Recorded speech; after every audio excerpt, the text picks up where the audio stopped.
Greetings and welcome. If you haven't heard of Spotify for podcasters, it's the easiest way to create and publish your podcast. It's free. That's right, it's free to download. It has built-in tools that will allow you to record and edit your podcast from your cell phone or any smart device.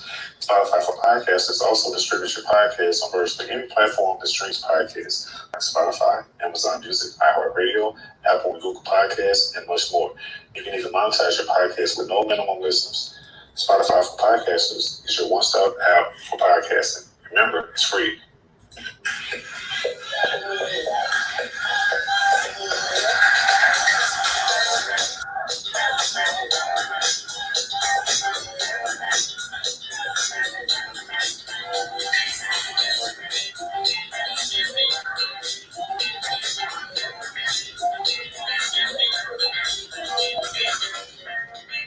Welcome to the Trigger Want to Talk podcast, where we uncensored conversations, we exchange information, and we provide a ton of resources for the listener and the viewers. We are sponsored by Spotify. We are produced by Penton Pending Consulting Solutions, LLC. I'm your Fire Medic CEO and host, LP. We got our special guest back for part 2, Drummond Culture. Let me give all the disclaimers first before I introduce you even in greater detail. For those that are listening and watching this podcast, we are streaming again on all platforms. You can watch these interviews on 2 places. That is Spotify, the free version, and our YouTube channel, which is Penton Pending Consulting Solutions, LLC. If you're triggered at any point during this podcast and you need immediate help, and I mean immediate help, call 911 here in the United States, toll free, 24/7. You can get help with police, fire, EMS. Those are mandated reporters, and they can start the recording process verbally and electronically and on paper to help you get whatever resources that you need. If you don't have an immediate need, but you still need help, we cover 4 topics, 1 additional area that we cover. So we talk about human and sex trafficking, domestic violence, sexually based offenses. We cover true crime cases, and under the true crime, the thing that we focus on at the end of every episode is a missing person case. Now, those cases are runaways, kidnappings, or abductions, and 99% of those cases intentionally focus on melanated folks because we want to bring the same media attention and energy that we don't see in mainstream media when those individuals are missing. If they have been killed and that person who has not been adjudicated, not been arrested, they don't know who it is, it could be one or more people, we will cover those cases also. And we're going to be going into depth with more true crime episodes in full. Right now, we're talking with Drummond Culture. We're doing a 3-part series during June, which is Pride Month. We already have the first episode out, titled My Uncomfortable Conversations, my LGBTQIA plus journey with Drummond Culture. That was part 1. That was last week. This episode will air this Thursday, and I believe that is going to be on the 23rd. I got the date right, Drummond? I believe so. Yeah, 23rd. So, yeah. This one is entitled My Uncomfortable Conversations. We're going to be talking about hate crimes, domestic violence, or DV, and IPV, which is intimate partner violence. And we might throw some other stuff. We want to be very intentional because we understand that in part 1, it was about Drummond's life and how he grew up and his ACEs, his adverse childhood experiences, the things that he went through, the traumas that he went through. You want to listen to that, please go ahead and check out that interview. Like, subscribe, and write a review, please. Drummond is a personal coach. He's a self-empowerment and mindset coach. He's a podcaster.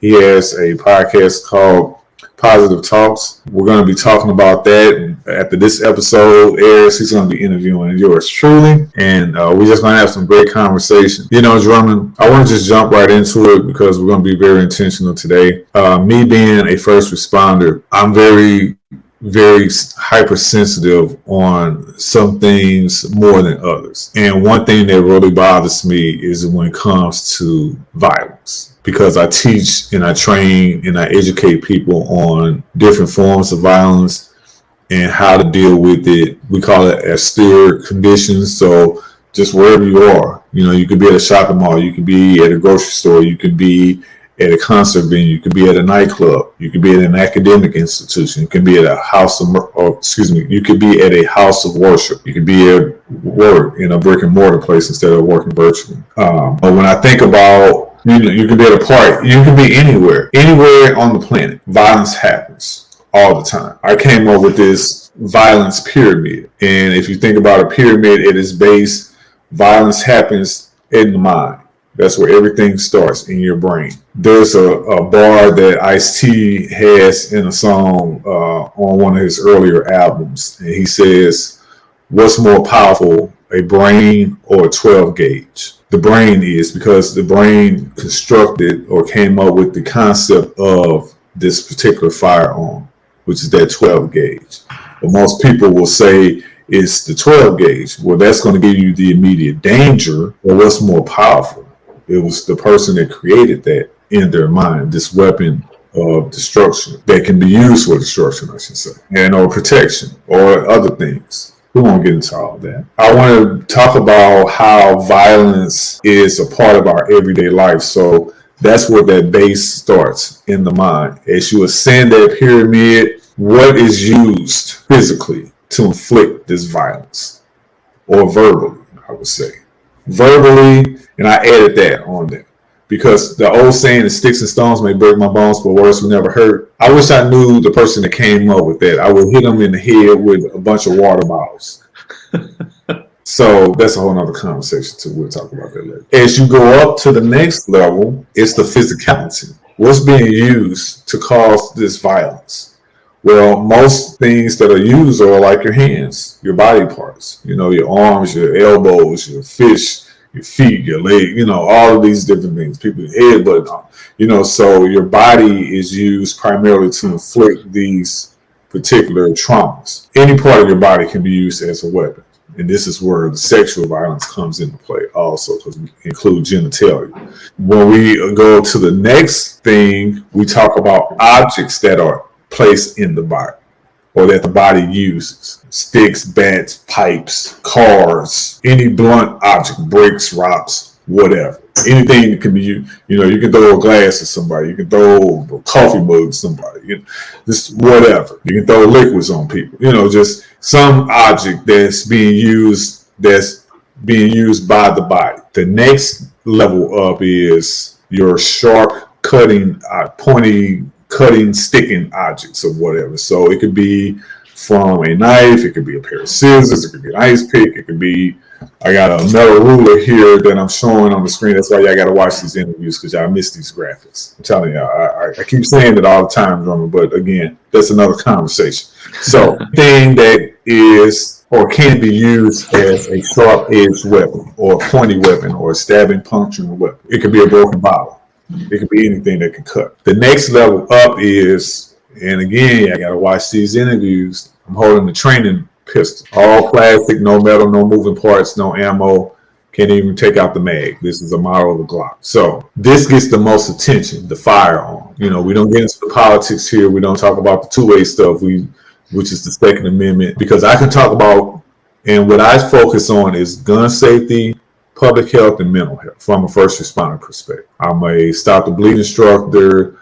I teach BLS CPR classes, and we do active violent or violent critical incident or active shooter hostile consultation or whatever. So we teach you how to deal with these violent critical incidents. I bring these things up for a point, because when we're having discussions about what affects the LGBTQ plus community specifically, I wanted to talk to you because you're a representative. You're not the whole LGBT community. So I want to say this, and I'm going to preface it, and I don't give a damn what anybody says. You can email us. Drummond Culture does not, and I want to say it again, does not have the LGBT community over to his house every Wednesday night for cigars and brandy. That being said, since this is Drummond Culture's interview, I'm going to ask that Drummond Culture give us his honest opinion from his personal experience as a coach and as someone who helps people in some of these issues that we're going to be talking about specifically, which is hate crimes, domestic violence, and specifically intimate partner violence. I want to start with the hate crimes. crimes. For you, Drummond, what do you think about when you think about hate crimes in the LGBTQ plus community? The mic is yours. Yeah, this is definitely a topic that I have thought a lot about, and I think that when it comes to hate crimes towards the LGBT community, I think it starts at home. It starts right from when you are in a position where you start to feel like you're different or you're not part of the regular community of people that you hear talking around you. You start to hear it in words first, and it's almost like everything else is silence, and all you can hear are the things people are saying that are anti-gay. And as a child, that's very confusing. And I think that that makes our community a very unique community in that sense, because a lot of times when it comes to being someone in a minority status, the home, the community that you're a part of is kind of where you find comfort. A lot of LGBT people start on a very singular journey towards finding self-acceptance and understanding about their journeys and stories and history of their community. So I think hate crimes start there. In a lot of situations, I've seen LGBT people, when they do get enough courage and strength to share that they're part of the community, they're faced with a lot of hostility at home, a lot of hostility with religious structures. Sometimes even within community and schools, they can face a lot of criticism and hate from people.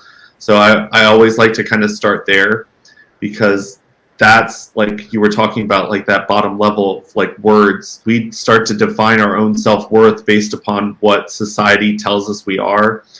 And a lot of the words we hear at a very young age are filthy, something's wrong with you, you're going to hell. So like you start to develop your own self-worth based upon the things that you're hearing. And I consider that a level of hate. So I would put that on that bottom tier of hate crime. And then when it comes to people within our community and living in homes where maybe family cannot accept, maybe we don't have anyone to kind of be there for us and help us through that journey. A lot of times LGBT people end up on the streets and homeless. And a lot of times, I don't know if people notice this or not, but a lot of times the spaces that help homeless people out have a religious backing, which makes it really hard for LGBT people to find help. Because when it comes to getting help from a Christian organization or other religious organizations, a lot of times our queer identity is considered a problem for them and they want to help us. So we escape a home that doesn't want to accept us to find people who are trying to help by trying to remove authenticity. So a lot of times that's seen as like help, but that's also an issue when it comes to someone's self-worth, self-esteem, and that can just spiral out into so many other things. But some are lucky, they connect with other LGBT people, but because of the amount of trauma that exists in our community, there's a lot of unhealthy relationships, connections that people start to form. I know that for me personally, when I came out, my father told me I couldn't come home until I went into counseling to get myself fixed. So I ended up moving in with my boyfriend at the age of 19. It was a very abusive relationship, very controlling. And because of the fact that I didn't feel like I had a home to go home to, I was very trapped in that situation. I moved states to be with him. And it got to the point where there was a lot of physical violence, but it definitely started with breaking down my walls when it came to my self-worth, to the point where I was in a relationship where I was being physically abused, but I wasn't mentally strong enough to walk away from it to where I could get to safety. It definitely took many years and a lot of friends stepping in to kind of pull me out of that situation. But it was definitely a situation that came to be because my LGBT status kind of made me an outcast to all the areas in my life that were kind of set up to protect me from situations like that. I want to finish the pyramid. So above the firearms, and it could be any type of firearm, like we were talking about shotguns. In this case, my model trainer that I got off of eBay, and this is $13, and I always recommend that people, if you have any thoughts about firearms, you don't even have to buy one, but Google the 4 universal safety rules, or you might see 4 universal firearm safety rules, and start there, because you can talk to your kids about safety, because they may come across a firearm that's loaded and unlocked. They may not even know if it's loaded, but we always tell people, let's talk about safety, because we can talk about anything. We can take out firearm and we can put in tornado safety or fire safety. You know, we could talk about stranger safety or stranger danger. You know, you could talk about anything, you know, take out and just go from there. Here's what I want to add to that. So above the firearms, and this is where you see more mass casualty incidents happen on a grander scale. So this is where you see your explosives. Like, think about the Boston Marathon. There were no firearms, there were just explosives that they created. From that point towards the tip would be your biological, chemical, radiological, nuclear type of devices that when they get used, it's just all bad. But everything starts at the bottom in mind, at the base of that violence pyramid. As we're talking about your story, I told you all last week that I was going to share my own personal story about the LGBTQ community from when I was a kid all the way to an adult. Now, I'm not part of the community, and I've never been part of the community. My story starts when I was in Catholic school. So I'm holding in my hand the patron saint, Saint Martin de Porres. He was a Latin black man from Lima, Peru in the 1500s. And he's known as the patron saint of the broom. And if you look at the video, and again, I got to watch these interviews because you're going to miss the stuff. But Saint Martin de Porres, he actually was depicted in Madonna's video like a virgin. And again, we're talking about hate crimes. So this all is going to tie in together. I'm going to give you this story. So in that video, it's about a black man played by the actor Leon. He was accused of a crime, and Madonna had witnessed this crime and knew that he was not the right guy that the police went after. And so she's conflicted. She's a white woman. She's conflicted on should she get involved. So she goes into this church, which is a Catholic church, and she prays to this patron saint who's depicted in the video, which is this black man, Saint Martin de Porres. I went to a Catholic school from 1st grade to 6th grade in my hometown of St. Louis, Missouri, that was named after Saint Martin de Porres. This was a primarily black neighborhood on the west side of West St. Louis City. In the 6th grade, and it went from kindergarten to 8th grade.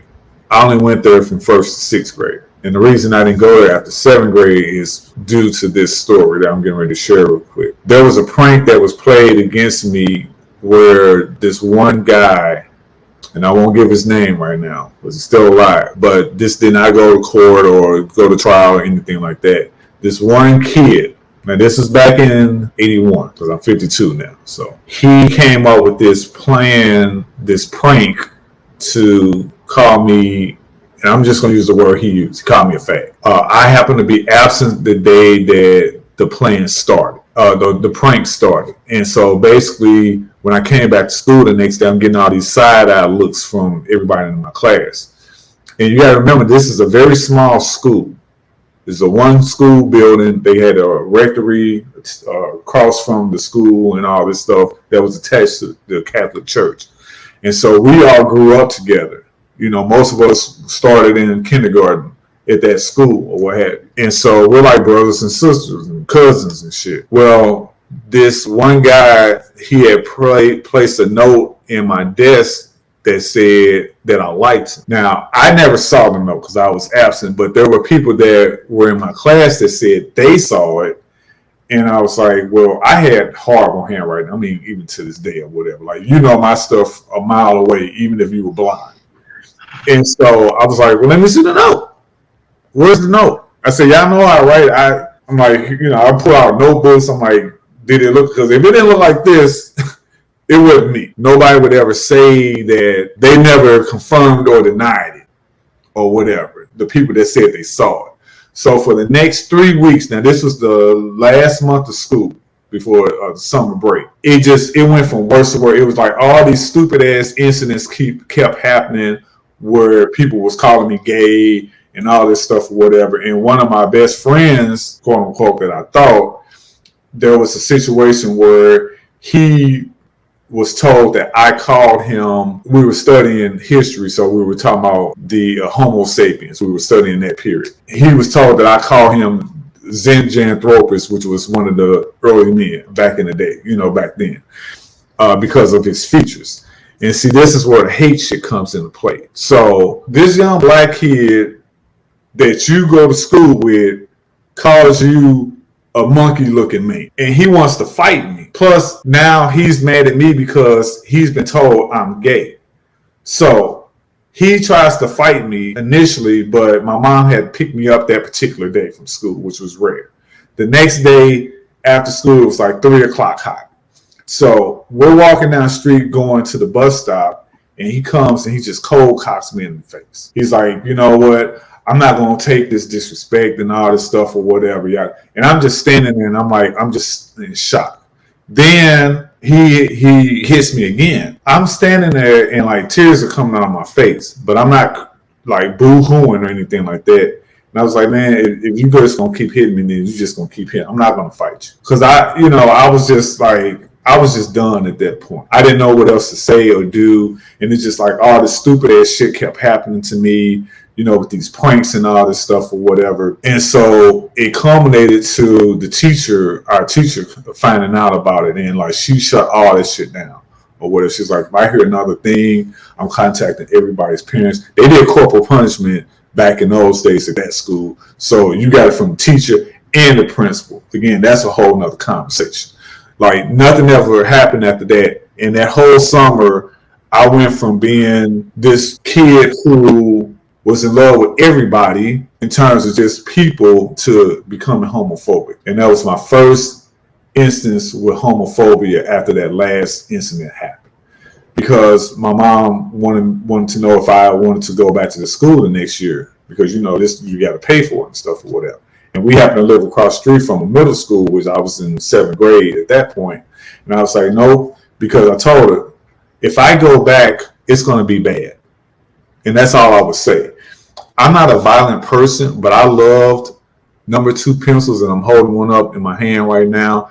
And I believe, and I'm just going to say it, I believe if I would have went back to that school the next year, because my thought was anybody can get it. I want somebody to say something to me sideways. I want you to look at me sideways.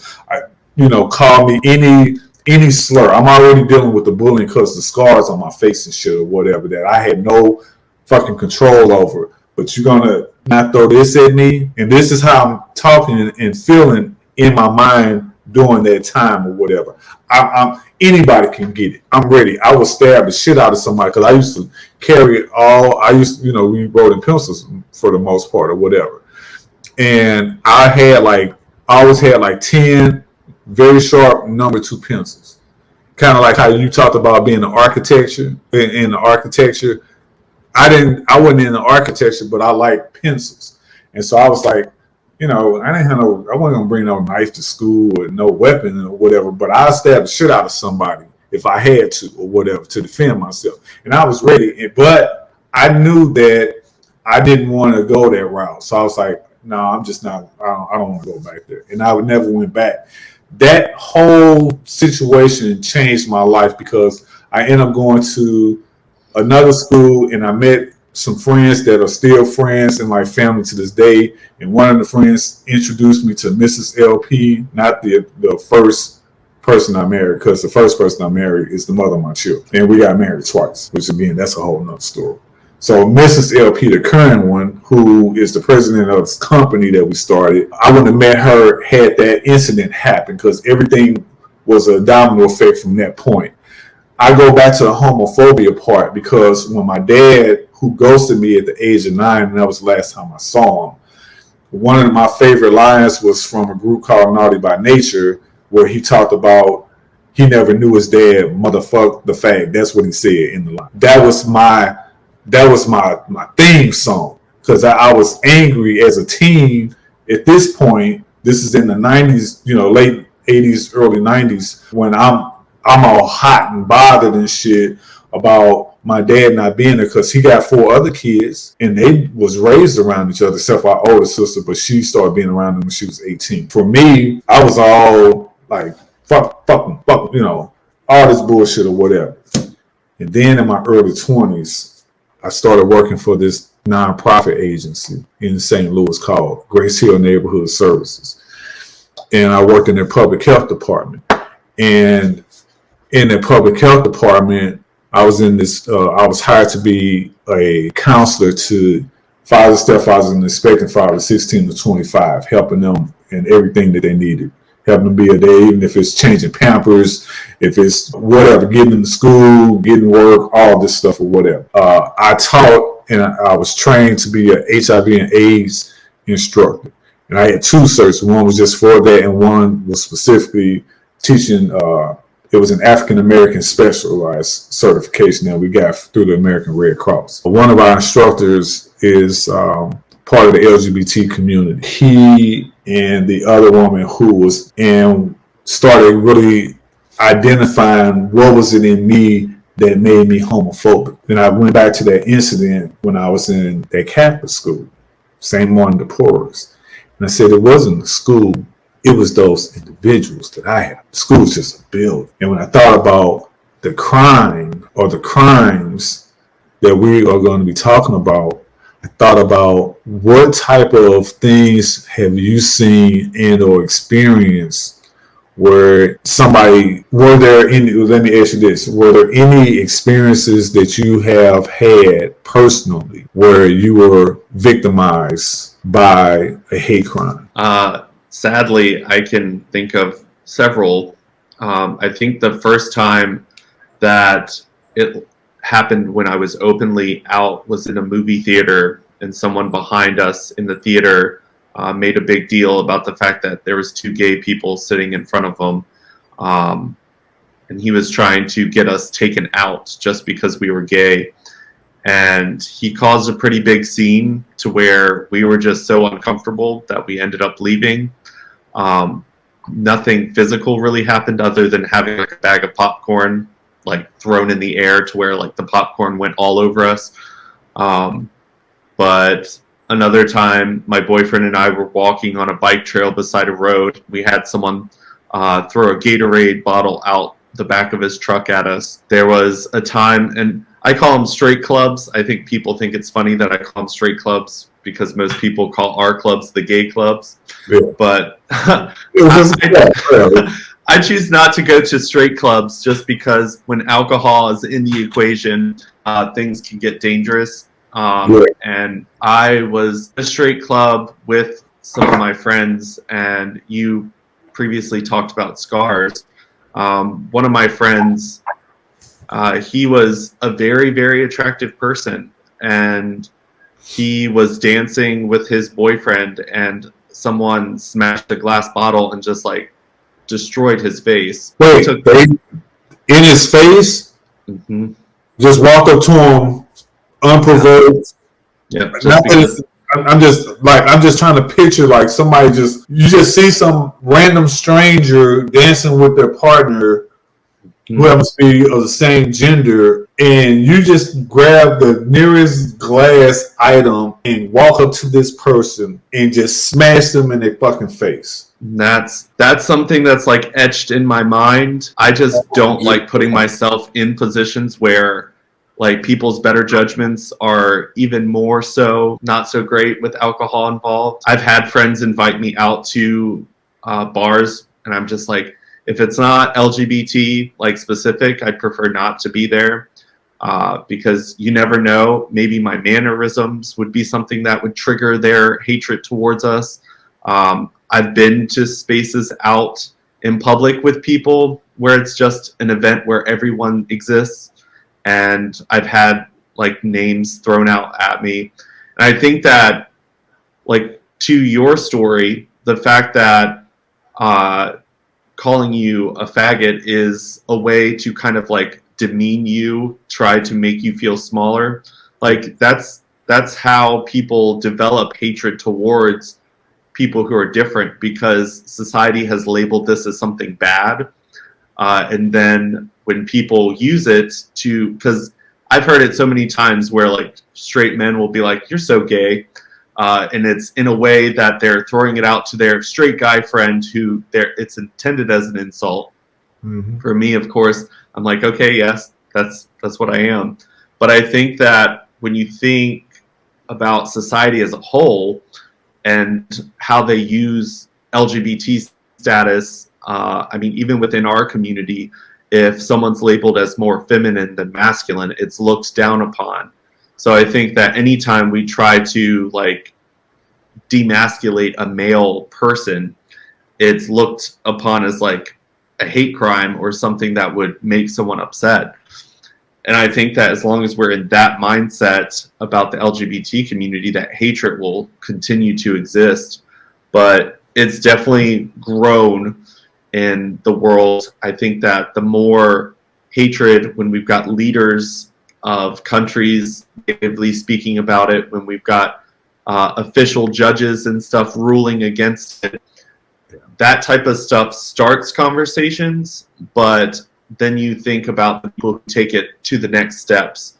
And I think that that's where a lot of problems start to happen is, yes, these people on TV might not be the ones behind the bottle smashing it into someone's face, but speaking so freely about the distaste for a community of people, it just gives everyone else the right to take it to the next step, which I've seen in so many cases, and it can get pretty scary. You know what's a great hate crime movie that I just watched last night with Mrs. LP? Now she came in on the back end of it, so she didn't, and she never saw the whole movie, so I might have to watch it with her again.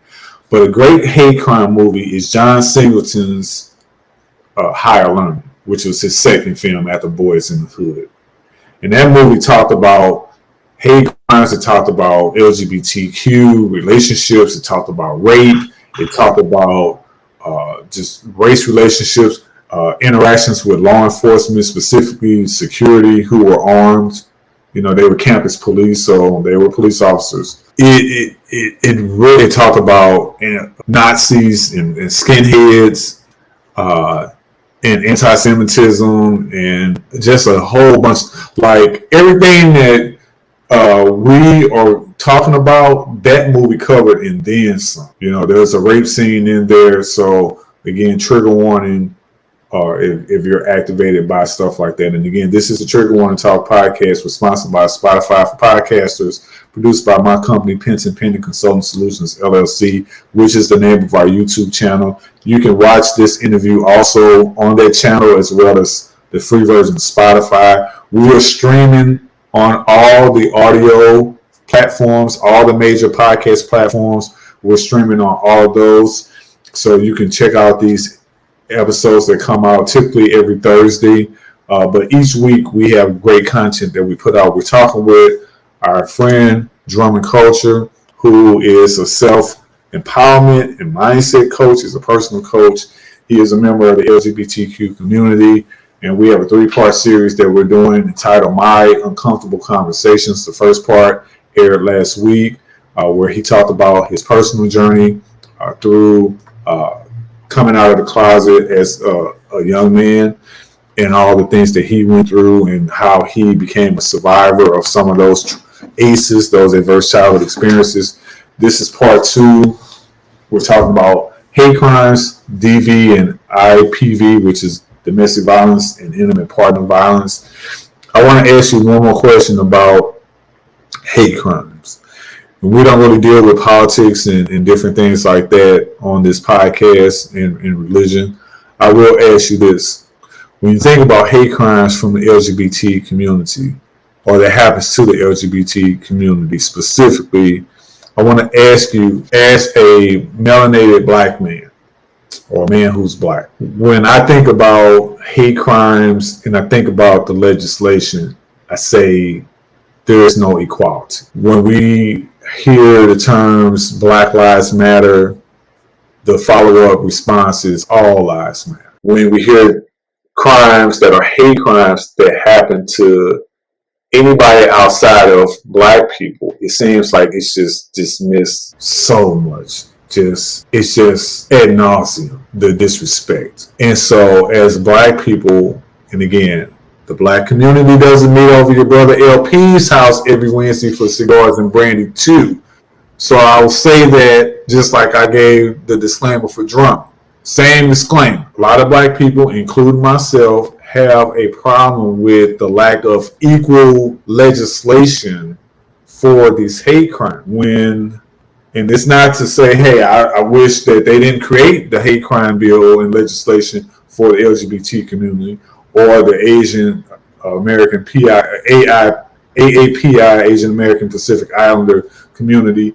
You know, when that slogan, Stop Asian Hate, came out, you know what I said, Drummond? I wish Black Lives Matter would have said something similar like Stop Black Hate. Because the follow-up response, I wonder if it would have been Stop All Hate. And I was like, yes! That's the whole point! That's what I want to hear from every fucking body. Not just me, not just you. I want to hear that from everybody. What do you think about that, sir?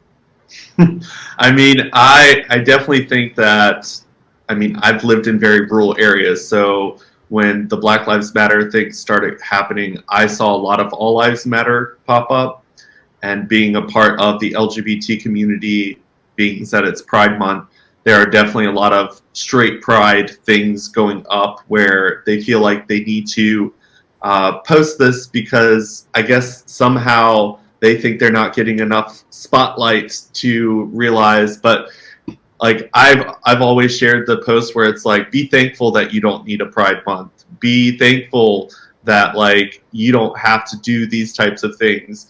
But I never thought of it like that. And it's also like Pride Month doesn't mean anti-straight people. Like Black Lives Matter doesn't mean other lives don't matter. It's pointing out something that needs to be on people's minds because we're not taught that anywhere else. And we're trying to get people's attention to be like, look, the reason we celebrate is because we fight 365 days a year to try to have a space where we can just be treated like a person, like everybody else. And I think that they kind of look at, because I've been told many times where they're like, well, I'm perfectly fine with you all existing. It's just that you all shove yourselves in our face. And I'm like, false. What we are doing is we are existing. It offends you because you see it. And when it comes to us shoving ourselves in your face, we are being loud enough so that the people that need to hear us, that need to hear that we exist, can hear us, and so they don't kill themselves thinking they're the only ones on the planet dealing with the hate. We're trying to give solutions to surviving, to people who, because like I said, we start on a very solo journey. We're not born into LGBT families for the most part that can help educate us and show us that like, hey, your life matters, you are worth something. One day you will become something great and you're going to look at life and be happy. Like, we're being loud enough so that people know that they're not alone. We are not here to try to put in LGBT in other people's faces. It's just there's enough LGBT youth out there that needs us to be a little bit louder, just so that we can be represented and seen. But I think that too many people take it as we're trying to steal their space. I'm just like, I'm not really interested in converting people. I personally, like, if I were straight, I would never want to pretend to be gay because it's not an easy journey. Like, you would never choose to be a member of a community that is hated and attacked. Yeah, that's my line. Yeah, it's like, yeah, I don't want no privilege. What am I gonna do with privilege?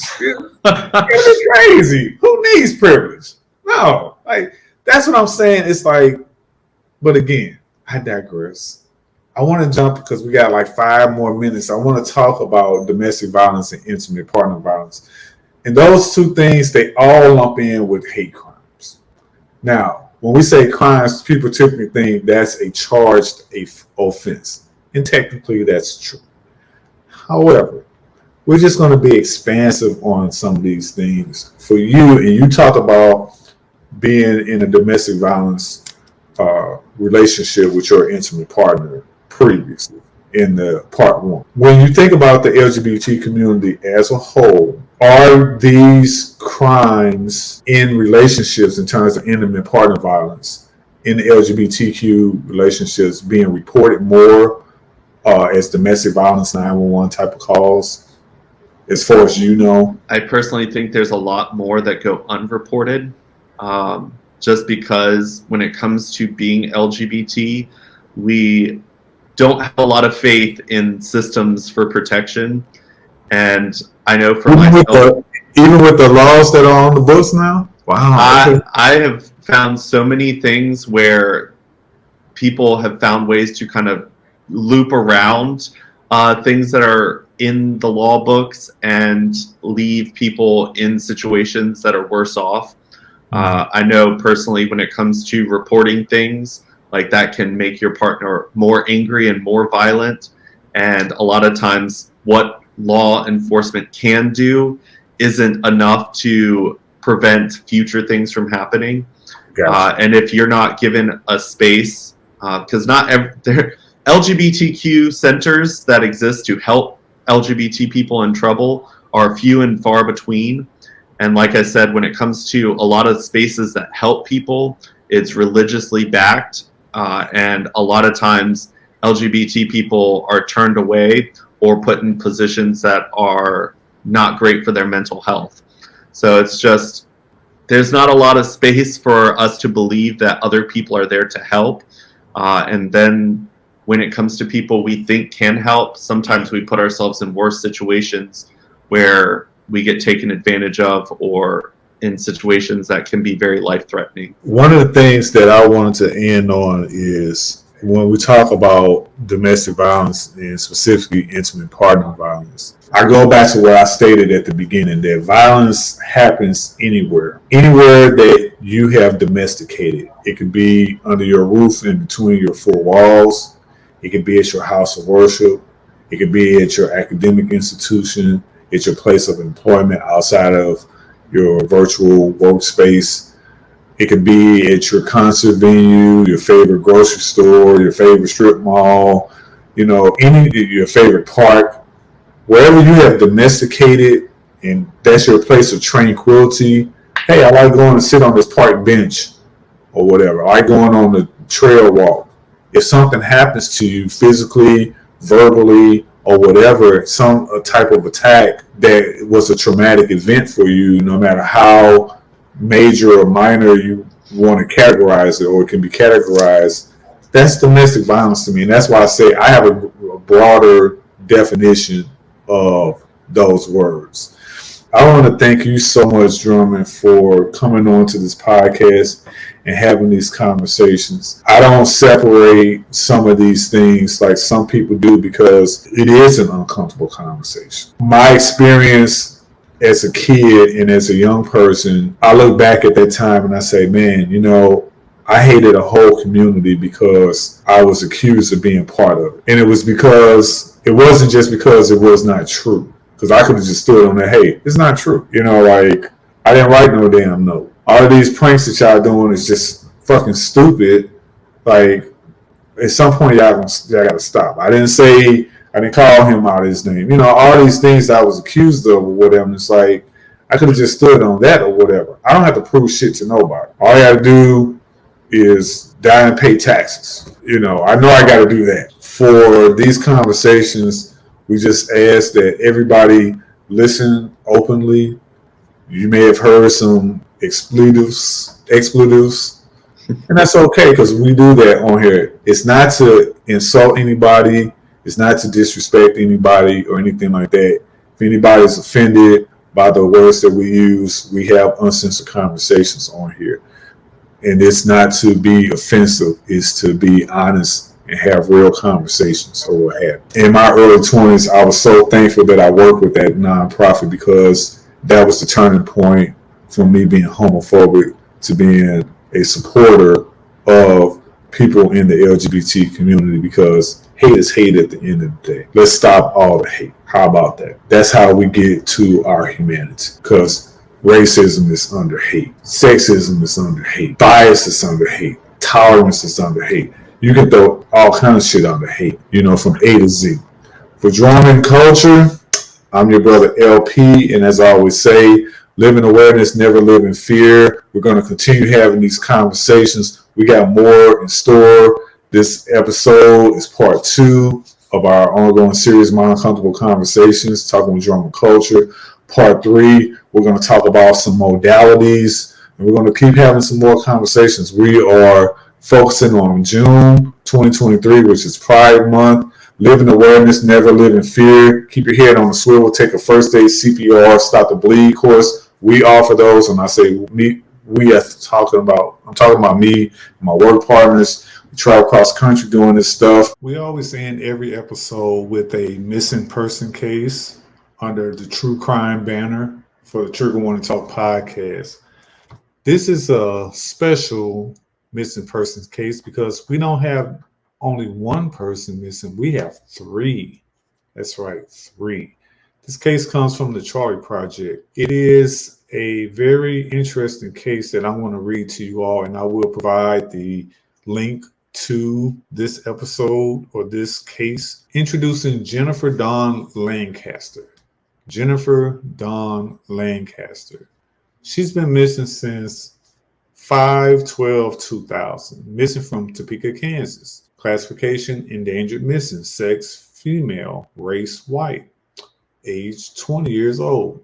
Height and weight: 5'5", 100 pounds. Clothing and jewelry: she was wearing a blue and white shirt, denim shorts, sandals, diamond stud earrings, and gold hoop earrings. Distinguishing characteristics: she's a Caucasian female with blonde hair and blue eyes. Lancaster's ears are double pierced, and her right eyebrow is pierced. She has a tattoo of the words, quote, "lowrider," end quote, in green and black ink on her upper left arm, and a tattoo of an unspecified green and black design on her lower back. Now, we typically, 99% of the cases we do are melanated men, women, and children. Kidnapping, runaway, or an abduction. And if that person was killed mysteriously and there's nobody who's been arrested or adjudicated, we would still cover those cases also. The reason that we're doing this case, again, 99% of them are melanated folks. Ms. Lancaster has a couple of biracial daughters who are missing also. I'm going to read you the description of their details of their disappearance. Jennifer was last seen in Topeka, Kansas on May 12, 2000. She and her 2 baby daughters, both are biracial, one Sydney Smith and one Monique Smith, left home at approximately 8 p.m. to go to a male acquaintance's home. They never arrived, and none of them have ever been heard from again. Jennifer's 1994 Jeep Cherokee was found abandoned in the parking lot of a small apartment complex in the 3000 block of Southeast Swigert, just southeast of Southeast 29th and California Avenue. All personal belongings had been removed from the vehicle, including both infant car seats and the car keys. No one in the family has ever been heard from again. Jennifer grew up in the Highland Park area of Topeka. At the time the trio vanished, they lived with Jennifer's mom and 17-year-old sister at Misty Glen Apartments in the 3200 block of Southwest Randolph Avenue. They had moved there earlier in the spring of 2000. Jennifer is a graduate of Topeka West High School. According to her mother, Vicki Lancaster, she got in with the wrong crowd and got into trouble during high school. While she was pregnant with Monique, Jennifer worked at Remington's, a local bar, then took a job at Baby Dolls, an adult entertainment club. She had a boyfriend who was the father of at least one of her daughters. Vicky saw her on the day of her disappearance and said Jennifer left their apartment at 8 p.m. carrying a trash bag containing quilts and baby clothes and saying she was taking them to get laundered. This confused Vicky since there was a washing machine and dryer at their apartment. After Jennifer and the children disappeared, Vicky noticed a lot of the other items were missing. She believes Jennifer had been removing her belongings for some time, and she did leave her cell phone behind. It was on a plan Vicky maintained, and Jennifer had not made any calls on it the week she went missing. She had no credit cards and little money in her checking account. She left behind her last paycheck from Remington's. A few weeks after Jennifer and the children were last seen, Vicky got a mailing from a Steak and Shake restaurant in my hometown of St. Louis, Missouri. It was addressed to Jennifer and thanked her for filling out a comment card about the food and service it had provided. Vicky contacted the restaurant to ask to see the comment card, and she thought she could recognize her daughter's handwriting. The card had been destroyed by then, however. Sydney's biological father is still in Topeka and has been interviewed by police about the disappearances. The paternity of Monique is uncertain. Police described Jennifer as a responsible mother who would not have harmed her children and stated there was no hard evidence of foul play in the case, but noted it was strange that Jennifer never got in touch with her loved ones again. The circumstances of the family's disappearance are unclear, and cases, remain unsolved. If you have any information about the whereabouts of either Jennifer or Sydney or Monique, and again, Jennifer Dawn Lancaster or her daughter Sydney Smith or Monique Smith, please contact the Topeka Police Department at 785-368-9400. Also, I'm going to give you some information about Sydney Smith. Sydney, at the time, same missing date, 5/12/2000, same location, Topeka, Kansas. She's biracial, black and white. Her date of birth is March 22nd, 1999, makes her 24. She was 1 year old at the time of her disappearance. She was 2 foot and 6 inches. She was 22 pounds. Biracial, Caucasian, African-American female, black hair, brown eyes. And I will also give you the information on her sister, Monique Smith, and her information. She's biracial also, female, same date missing at 5/12/2000. Her birth date is April 6, 2000. She was 23. At the age she was missing, she was a month old. She was 1 foot 10 inches and 9 pounds. Same Caucasian, African-American, biracial mixture, and she had black hair and brown eyes. Again, if you have any information on the whereabouts, good, bad, ugly, or indifferent, of these 3 individuals, contact the Topeka Police Department at 785-368-9400. You can catch this information not only here on the Trigger Warning Talk podcast, you can also contact the Charlie Project at charlieproject.org, Project Jason, Nameless, which is NAMUS, For the Lost, the National Center for Missing and Exploited Children, in the Topeka Capital Journal newspaper. I want to thank you all for joining us on the Trigger Warning Talk podcast. In closing, at the end of the day, be a by-doer, don't be a bystander. Be an immediate responder, because the life you save may be a stranger, a loved one, or your own. LP out.